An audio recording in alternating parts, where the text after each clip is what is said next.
patay. Bayaan mo na to. Aga na si madam. Lala ka rin, madam. Sorry ka lang, madam. Naliguan mo. Gago.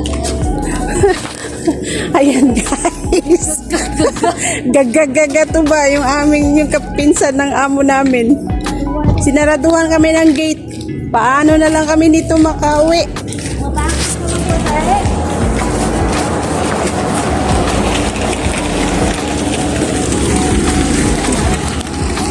Video ka? Oo. Ayan guys.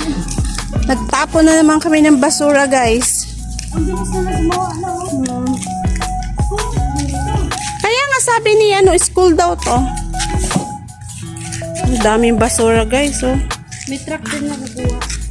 Maya-maya darating yung mga truck. Paano tayo makapasok? Ayan guys, mag-doorbell pa kami guys. Daw gagagaga ang aming bisita na madam patapos magpatahi. Sinaraduhan kami ng gate guys. Ayaw ka. Hindi na kami papasukin. Baka papakuha na kami kay Kalbo. Mabuti na lang guys, wala rito si Kalbo. Hindi siya nag-igib. Siguro kasi gabi na. Alas na eh. Ayan. Alas 12 na. Alas 12 na nga.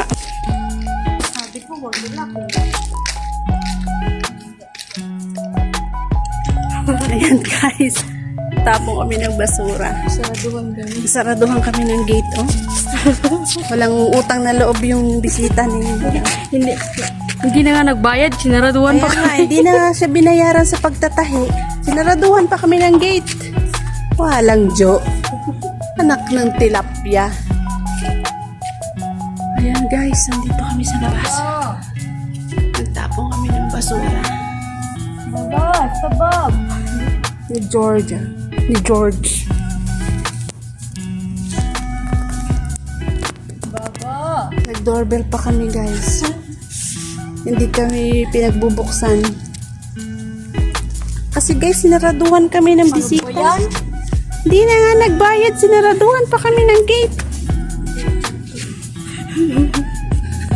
Oh, mukha na kami mga basang sisiw dito guys.